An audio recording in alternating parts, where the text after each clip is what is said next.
Good morning. Welcome to another week of Journey with Christ. My name is Mark Mitchell, a preaching minister here at the Park Avenue Church of Christ in Charleston, West Virginia.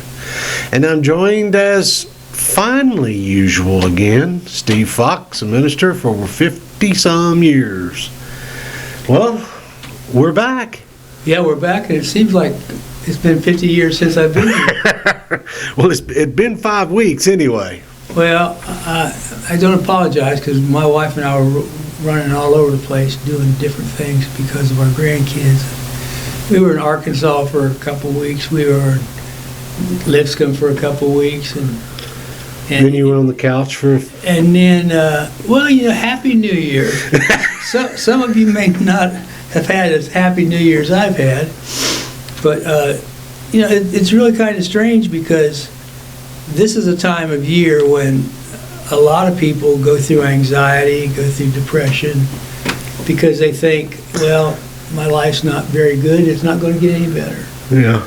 And then there are other people that are eternally optimistic that say, this is going to be a good year, good things are going to happen this year. And we don't have, we have control over some things. Like this morning, if I get up and I want to have some Cheerios instead of having, cardboard. What's your favorite? Not cereal. Not cereal. Okay, you can decide: do I have some cream of wheat or do I have some oats? Mm-hmm. Well, most of us have control over that, but the major things in life, sometimes it just hits us and we don't know how to deal with it. Yeah, sometimes the ground just beats the daylights out of you. Well, the ground got me a couple times 3 weeks ago. 5 weeks ago, maybe. So I just got done with one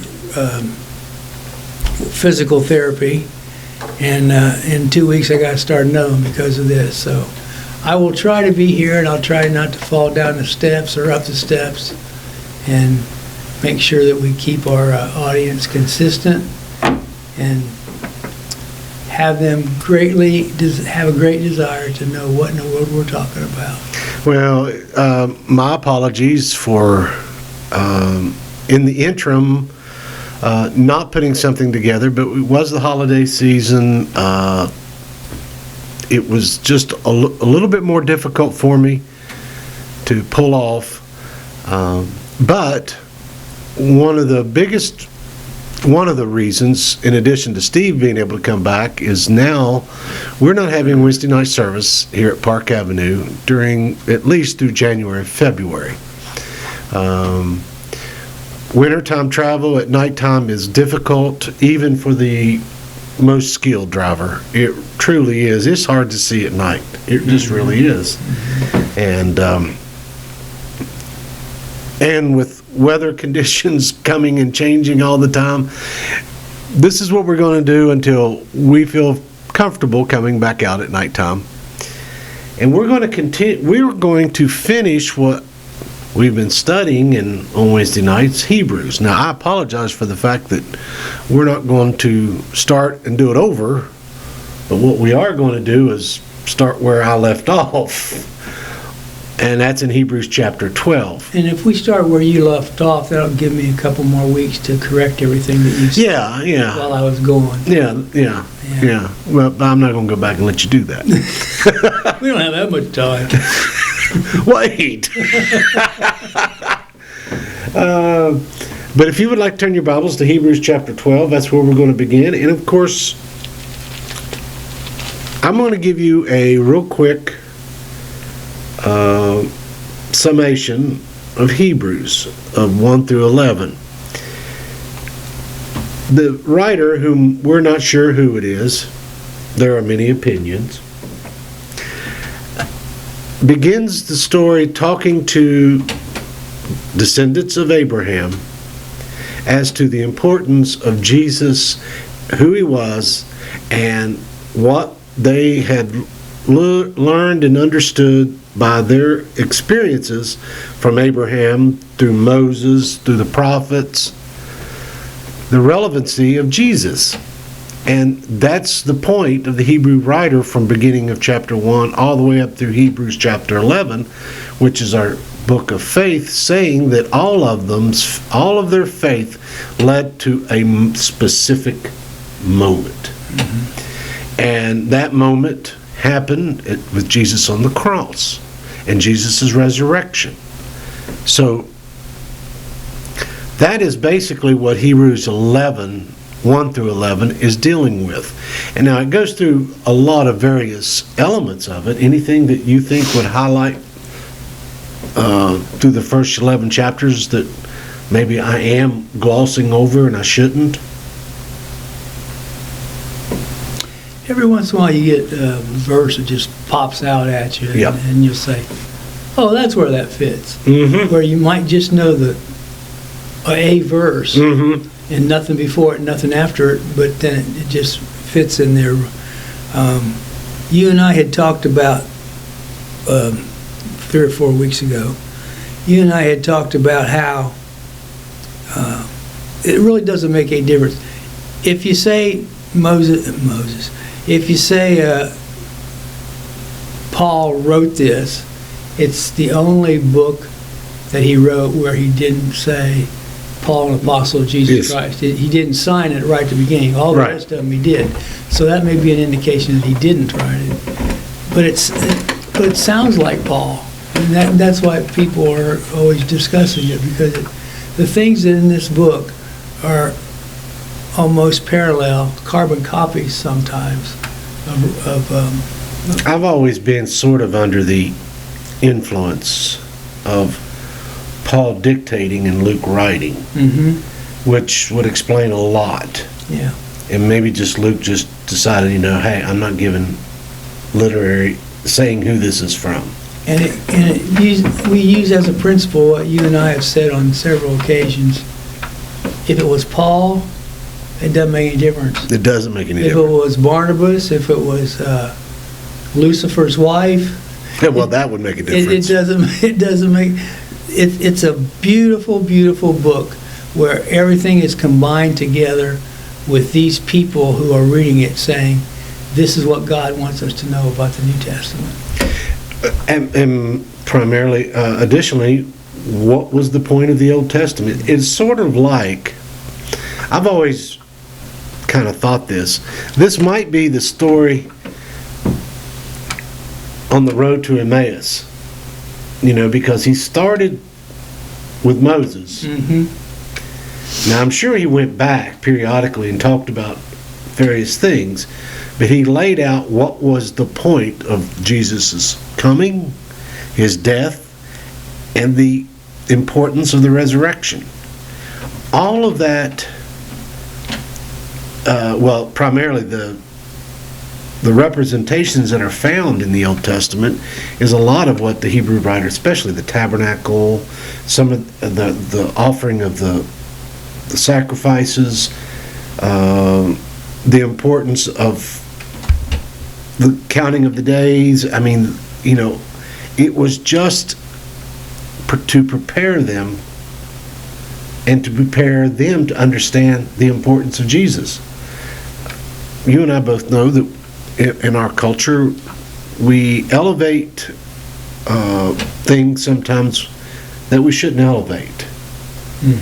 And in the person and deity of Jesus, we learn a valuable lesson: is Jesus is priority, not the words. Jesus is. Now, doesn't mean that there's not priority to the words, but Jesus is the priority. He is the top of the list. And then we move from there, because in the Old Testament, they had put more emphasis on the rules and words than they did on the importance of who told them, who said them. They even elevated the person who dictated over God. I mean, they had put Moses at the top of the pyramid. Well, that's not where his place was. It was God. Well, this is not my list, because I'm not smart enough to figure this out. But I had a college professor at Harding 50-some years ago, who put in my head and in the guys and the women and men who are also part of that class, that if you look for this one word all the way through here, you're going to find out who wrote this consistent message. Doesn't make any difference if it was Paul or doesn't make any difference if it was Barnabas. But if you look for the word greater in the first few chapters, you're going to find whoever's writing this is aiming at this target. Mm-hmm. Something is better than what you had before. That's right. And the list, it's a really interesting exercise if you want to stick something in your head so you can remember it from now on. Jesus is better. Okay, he's better than what? He's better than who? If Jesus is better than somebody else that I've been worshiping or some other system that I've been worshiping, if Jesus is better than that, you're going to have to tell me what is it that makes it better and why should I involve myself in it. Mm-hmm. But I'll just, for argument's sake, I'll just say Paul. Paul wrote, Jesus is better than the angels. Mm-hmm. Now, if somebody says to you, Mark, you're just a little lower than the angels, you go, oh man, doggone it, I thought I was close. You'd be tickled to death. Just a little lower than the angels. You mean I'm not down with the worm and vermin of the ground. Mm-hmm. You might be crawling with them down there, but you're not equal. I'm not classified as. So he says Jesus was better than the angels. You mentioned this a while ago. Jesus was better than Moses. And boy, Moses in the Old Testament covenant, he gets the high praise for Moses and Abraham are praised all the time. That was their. They did some things wrong. Rosetta Stone. Yeah, exactly what it was. So Jesus was better than the angels. He was better than Moses. He was better than Aaron. He was better than the covenant. The covenant was different. And Jesus is better than angels. He is better than Moses. He's better than Aaron. Even in the concept of Joshua bringing them into the promised land. These were people that God mentions through Christ in Hebrews that made a total difference in the way they looked at the covenant. And every once in a while I stop and consider the fact, and when you do this, it's tough. But just sit down sometime and say, okay, I've been a Christian for 50 years. Let's just say 50, let's just pick a number. I've been a Christian for 50 years. And all of a sudden, individuals and groups of individuals are telling me that I'm not supposed to be worshiping that God that way. I'm supposed to be using other things. I'm supposed to be using other things like baptism and faith and patience and stuff. I'm supposed to be following the new covenant when this whole time I've been following the old covenant. My standards were tremendously different. Though some things, as Paul likes to put, were just a mere shadow of what was intended. Mm-hmm. I mean, their sacrifices. The new way we celebrate sacrifices is through communion. I mean, every week we remember a sacrifice. Mm-hmm. That part hasn't changed. There's still a sacrifice. It's just now it's remembered in a feast. And they had all kinds of feasts. They had all kinds of sacrificial feasts. But that has changed. Now there is no priest going in to present the blood. We did that one time now. That's finished. And that priest is one of the part of Hebrews that is really important is the story of Melchizedek. Mm-hmm. And connecting the dots between priesthood and king. Crossing that huge problem inside the societies of Judaism and Israel where they had a separation of king and priest. Well, in Christ, all things are combined. Mm-hmm. You know, because David, even though he was the lifted up king was he couldn't offer sacrifices. I mean, not at least not on behalf of the people. So I mean, we have so many. For those people, this was a big jump, and probably the biggest reason of Hebrews starting the way and talking about these greater thans that you brought up, so that you recognize, well, Jesus is greater than all this other stuff we've been doing. It's something you have to recognize. There were people in the Old Testament that were just honored, even to the point of almost idolizing some of these people. Abraham, if somebody said, who's the most important person in the Old Testament, I think Abraham has to be up there. Right He at the top. sure comes, I mean, Genesis basically centers around him. I mean, there's a lot of stories about getting to him. Yeah, But once you get to him, he's the story. David is also one of those characters. Mm-hmm. You take David out of the Old Testament, you've lost a whole lot of it. Yeah. And all those go back, whether you're talking about Abraham or Joshua or Moses, all those things, all those lists that we could make start and end with the word covenant. Mm-hmm. He makes a covenant with Joshua, Abraham. he makes a covenant with Abraham, he makes a covenant with Moses. So when you start to read this book and study this book, make sure you look for this word better, because all these things are better than what they had before. And since all these things are better, then we're supposed to follow that covenant instead of following the one that Moses brought. Absolutely. And of course, when chapters 1 through 11 are basically boils down to this greater than, and I really like your analogy on that, greater than principle. The minute we get to Hebrews chapter 12, he flips the page, and now because this is greater than, let's talk about why it's greater than. And he does a summation in the very first few verses of Hebrews chapter 12 through verses 1 through 3, and I'm going to read them. Okay. Therefore, anybody knows that I've talked about this before. Therefore, takes into consideration everything that's gone before.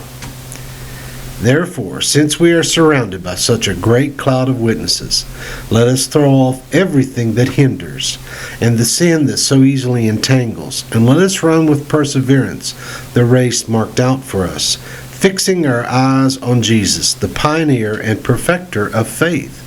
For the joy set before him, he endured the cross, scorning its shame, and sat down at the right hand of the throne of God. Consider him who endured such opposition from sinners, so that you will not grow weary and lose heart. Man could live in verses 1 through 3. Two important things that come out of verse 1 for me is the idea of, first of all,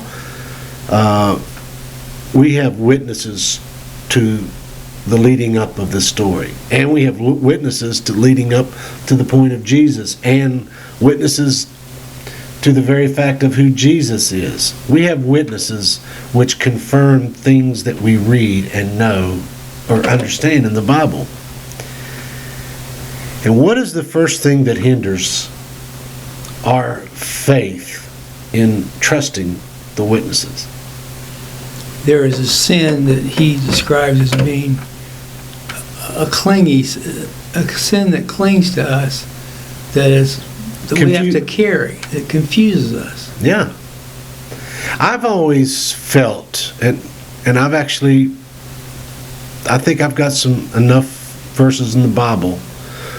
The number one sin that God opposes is pride.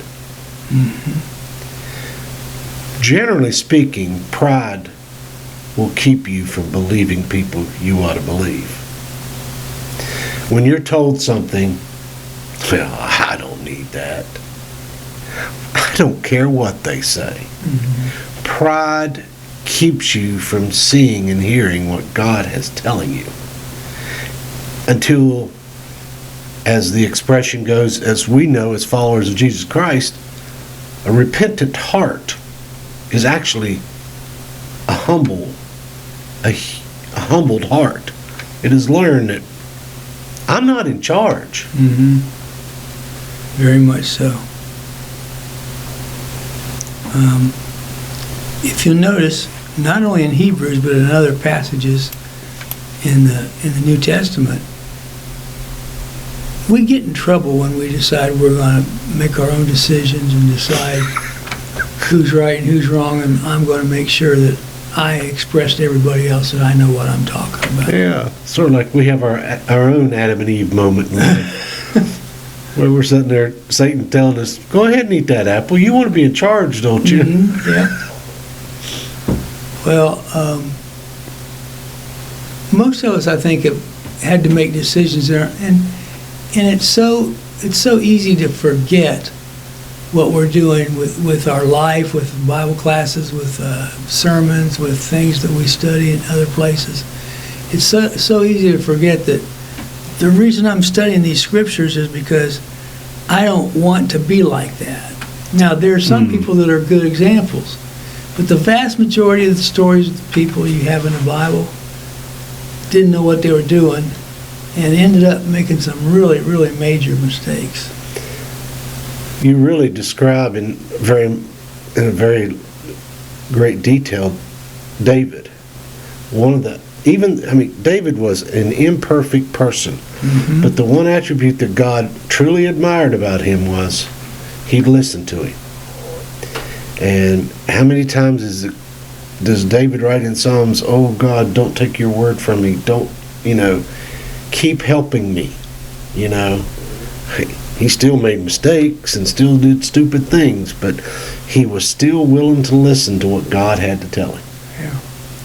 And that was what he was actually most credited for, a man after God's own heart. And those stories are so interlaced and pierced together. In some of those stories, when we read about David, it's almost like, well, that's not David. That's not the way David acts. That's not the way. Yeah, you're kind of surprised. Bathsheba, Uriah, stuff like that. My favorite David story is right before he dies. He gets his sons together and says, "What was that guy's name?" No, but he sort of had his Godfather moment there. Yeah, he said, "I can't." He told him, says, "This one man wronged me." MUI, and that's not it, but it's close to that. And he said, "Yeah, he wronged me, so I want you to Fix him. go get him and kill him." He said, "Well, David, what about that thing about your man after God's own heart? How about that thing?" "Well, nah, it's not important enough. Go. He wronged me. I'll call you at 2:30 in the morning and tell you what that guy's name was." Okay. It was like MUI or something like that. Well, but you're right. Even for all of his desires to do what was right, he fell short. But at the same time, God credited his willingness and faith. And this principle, we just kind of we're so interested in making sure that being right is sometimes the most important thing to us. Mm-hmm. When God's saying to you, well, being humble and willing to listen to me, it might be your most important quality, Well, that certainly starts with Adam and Eve. Yeah. I mean, there was some pride there. There's some arrogance that says, I know what God said, but I think I can handle this. Yeah. Hey, we can be as smart as God now. Mm-hmm. Mm-hmm. No, all you got with that was you got to decide what you thought was right. It didn't work out for you. And then the second verse, which is it's almost like this literally ought to be tattooed on the inside of our eyes. Mm-hmm. Fixing our eyes. I didn't know where you were going with that, but yeah, that'd be a good place to get it tattooed. Fixing our eyes on Jesus. Yes. The pioneer and perfecter of faith.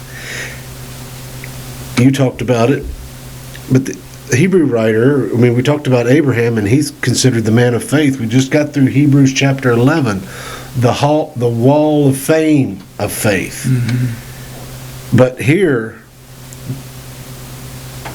Paul, Luke, whoever you want to say wrote it, said, that Jesus was the pioneer and perfecter. What is a pioneer? Somebody who goes somewhere where other people haven't been, That's right. and it's all kind of new territory, new property. I mean, it's like Lewis and Clark, and, those guys that explored. I mean, some could say even Columbus might fall into that realm, and the fact that he did come, but there were people here before, but for that particular country that he represented, they hadn't sent anybody. So here we have Jesus, the pioneer and perfecter of faith, meaning he went someplace nobody as in this understanding of faith had gone before.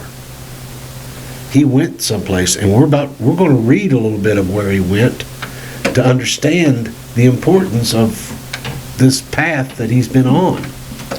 Well, the word pioneer, I think it's a great, great word.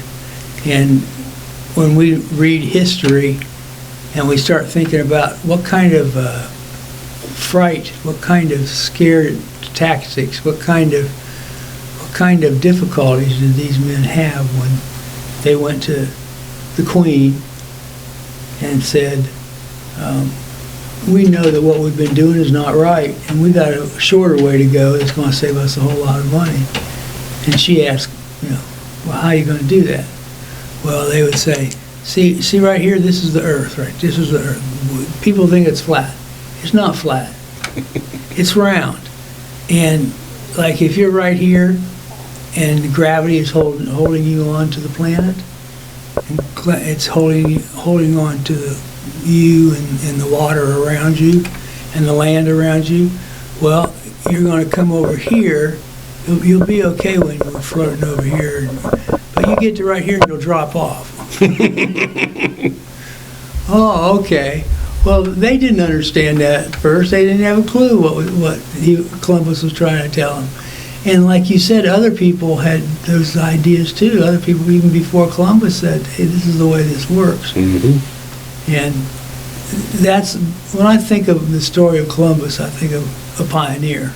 Yeah. Somebody who just set out to, because he knew something was He went true. someplace nobody'd gone. No, he just, he could have taken gone a couple miles and said, let's reevaluate this, because. What if? Yeah, what if we do get over here? And we fall off. Everybody tell me when they begin to feel like we're about to tip over. And go to the other side of the boat. Yeah. I've read this a couple times that, and I've never seen any verification of it, but I read a couple stories in Reader's Digest. So if it's in Reader's Digest, it has to be true. Yeah, it had to be true. But supposedly Columbus had made all these efforts to get some guys and get some people to go with him that who didn't necessarily believe what he believed. And they went with him because of one thing. They went with him because they had been promised freedom. When they get to wherever they're going, they're promised freedom. But if they stay here with Columbus and some of the other people and some of the ships that were a part of that adventure, they're going to be put back in jail. That was a common practice, especially, we don't grasp the fact that for them to step out on a ship, there was a lot of ships that never came back, and it was not good odds. If you were going to drive up and down leave here today and go to, let's say, go to Florida, you're pretty much guaranteed like a 99.94% chance you're going to make it. Mm-hmm. Odds are really in your favor. In the day of Columbus, that wouldn't have been the case. You may have had a 1 in 2 chance to get there. So these people, you're right. They, the men that followed Columbus were in all likelihood, this was either this way to die or you're going to die inside a prison. Yeah. Which way are you going to try? Well, hey, I don't have a whole lot of choice here. But you're right. And if he had people who were smart enough that were with Columbus, they could have said, hey, look, there's Florida. Yeah. And he said, but it's too hot for us to stay here. Let's go back north. And then we have, for the joy set before him, he endured the cross, scorning its shame, and sat down at the right hand of the throne of God. I don't like that verse. Well, it is a hard verse because It's we tough. we want to be able to complain.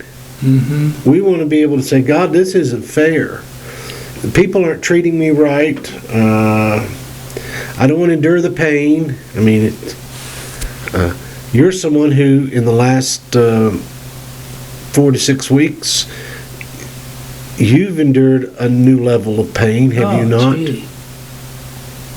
Yeah, when you have some nerves cut like you did. when you're in bed and you can't remember whether you're in your own bed or in the hospital, and things hurt, and neurologists are trying to fix those things. And I told Susie a couple times, I said, how in the world do you women have a baby? I don't know. Because if that's the kind of pain you have to go through, I'm glad we're done. I'm glad we can have our We wouldn't have any descendants otherwise. None. We would have One. We'd have one. And after that, we'd say, no. Nope, not going through that. Don't think so. If you want to go every other one, I'll go with you, but not like that. He uses this word, as we've noted before, perfecter, and then he uses this word. He endured the cross, despising the shame, and seated at the right hand of the throne of God. God wanted people to have lives of joy. He wanted them to learn things from their endurance. He wanted them to learn from exaltation. And if you look at what he says in that verse, what happened to Jesus? He endured the cross. He despised the shame. He was seated at the right hand of the throne of God. He went through joy and endurance and exaltation because, and he's going to tell you later here, because that's the way Jesus learned suffering. That's right. Usually when I think of the word learn, I don't think of, hey, you want to go to a class and learn how to suffer? No. Well, probably your first thing was, okay, put your hand down there. Hand me that hammer and put your hand down there. I'm going to teach This is you. a matter of faith. This is Oh. a big matter of faith. When things happen to me that I don't think are right, that are supposed to happen to me, It's faith on Yeah. trial. it is. It's your faith on trial. It's an excellent phrase. And so he says that's what you have to do. You have to go through this joy and this endurance and this exaltation. Considered him who endured for sinners such hostility against him, so that you may not grow weary or faint-hearted. When was the last time you felt faint-hearted or weary? Oh my goodness. We don't need a calendar for me. No. You can just mark them a couple times a week. I mean, I can tell you probably remember the hours, and it is a. I don't want to say it's a character flaw, but I think it's a condition that we have as human beings. Most people are not want pain or want to suffer. Mm-hmm. Now, I know that there are people out there who actually like to pain. I mean, they like to be, hurt. Yeah. But I don't know very few people I've ever met in my life who endure shame. Shame is where you're not even worth, if you're laying in the mud, they will step on you, maybe over you, but they're going to completely ignore you. You're not there. Yeah. You're worthless. And some people enjoy that, And some people which is sad. enjoy but I've never met anybody who says, yeah, I want to sign up for the shame line. Nobody does that one. Yeah, yeah. And very few people do the Well, here's pain. suffering 1, suffering 2, and suffering 3. Which one would you like? Yeah. So, Just gonna have to work your way up. and you tying all those words in there together that you mentioned, the perfecter of our faith, Jesus, through his perfect faith, endured these. Now, is it a requirement for us to be perfect in our faith? No. But what it does do for us is it reminds us, as this great cloud of witnesses that we just read about in Hebrews chapter 11, the point of the entire, from Genesis 1 up to Acts 2, was the point that God had a plan, God fulfilled his plan, and through Jesus we have a hope of something that we wouldn't have otherwise. Endure. Because the price, as you brought up, when Jesus sat at the right hand of the throne of God, he received his victory. You and I will too. There's some great words in there. Oh, Hebrews 1 through 3, 12, 1 through 3 is powerful. Pioneer, perfecter, joy. And I think this one's my favorite. Was set before him, he endured the cross. Endure. We, as human beings, I think we tend to think a lot about that phrase. Endured the cross. He went through something that's indescribable. He went through something that you and I would not believe. We wouldn't be able to put it in words. But he endured the cross. He endured the cross because on the other side he saw something that made this suffering worthwhile. Yeah. And there have been lots of times in my life recently where I'm thinking, okay, God, tell me what's going on here. You know, either fix me or let me go. One or the other. Take whatever it is that. And in this case, he says, what did Jesus have to endure? Well, he had to endure the cross. I've been in pain a few times. You've been in pain a few times. We've never had that kind of pain where we endured the cross. No. Our cross is like Jesus did. No. And who for the joy, and that goes back to the word faith, the pioneer and perfecter of our faith, who for the joy that was set before him endured the cross, despising the shame. Remember you were talking about Spain a little while ago? Shame, not Spain. Shame a little while ago. And is seated at the right hand of the throne of God. Where's Jesus? He's with us. He's with us all the time. But he's seated at the right hand of God, and we are surrounded by that, enduring. Despising the shame, seated at the right hand of the throne of God. There's the joy, the endurance, and the exaltation. And there is, for us, no greater motivator in times of trouble than the realization of what is coming. Mothers endure childbirth because there's a baby coming. Yeah.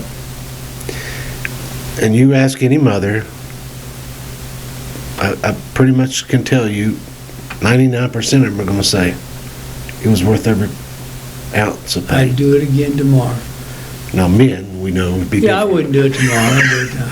But on the other side, and that was part of the point of Hebrews chapter 11. One of the favorite parts of that verse is when they said, and they didn't even get some of the good stuff, but they still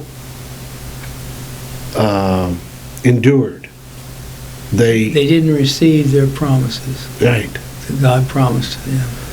And you and I are not going to receive our heavenly promise until later. But we're still called to endure today. Because in the end, as we learned in Revelations, we do win. Oh, yeah. I think we'll probably just end right there, Steve, and maybe begin next week with the following section. I knew that Hebrews 12, 1 through 3 was going to be a hard one because it has so much meat on the bone, if you will. It's one of those transitional segments of a book that conclude the front before and set up the coming. Anything you'd like to add before we kind of shut this thing down? No, it's just that Hebrews is one of those books where you can be reading it and there's a verse that crops up that maybe you've memorized it or maybe you know half of it, and then you just go, oh, that's the context of that phrase, that verse. Like there's a verse in Hebrews that says you're not supposed to what's the verb that you use? You're not supposed to forsake the assembling of yourselves together.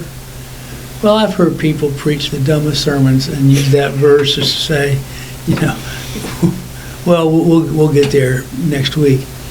But there are things in these passages where if you put it together, you may be totally wrong about the way you've looked at something before. Mm-hmm. And that's what Paul wants these Hebrews to do. Look at the phrase. Look at the title of the book. Hebrews. Yeah. Hebrews what? Hebrews, people who are Jewish, who are trying to figure out, do I Follow Moses? Do I follow Moses and his covenant? Or Jesus? Do I follow Jesus' covenant? And, it's real easy for us to say, well, what was wrong with these people? There wasn't anything wrong with these people. They were still trying to be devoted to God. They had a long history. I mean, there was 39 generations probably between it's Abraham and 14 and 14 and 14 in 42. Matthew 1. Yeah. So, I mean, we know that there was probably in some families 60, 70 generations that would have spanned between Abraham and them, asking them to ignore everything that just happened in the, say, 59 generations prior. You want me to change right here? Yeah. That's kind of ridiculous on our part. And let me just put something else in your mind. When Jesus says in his prophecies, it's Matthew 24, Luke 17, Luke 21, Mark 13, when he says in his prophecies, the whole world will be taught this gospel and then the end shall come. Mm-hmm. I am convinced that what he meant when he said that verse was, I'm going to give you time and opportunity. I'm not going to one day at noon say, Moses, you're out. Jesus, you're in. I mean, these people didn't turn on NBC or CBS or Fox News. They didn't turn that on and go, oh yeah, see, we got to do that. Hey, there was a new election we didn't know about. Yeah, oh, that would be nice. But don't get me started. But Jesus says these things are going to happen, and then the end will come. God is not so unfair that he would make up a bunch of rules, and last night at midnight we were following the covenant of Moses, and tonight at midnight we got a deadline that says you better start following these things. Well, why did Jesus say that? He said that because he wanted them to have a chance to hear the parts of that new covenant and that gospel. Absolutely. I mean, it's not turning and changing your mind, maybe going back to this idea of the very first part of Hebrews chapter 12, verse 1, the sin that so easily entangles. Leave your pride at the door. Mm-hmm. Look at this with open minds and open hearts. Because if you look at it any other way, you're going to run into a problem. Well, Steve, I think that's what, in fact, I know that's all the time we've got.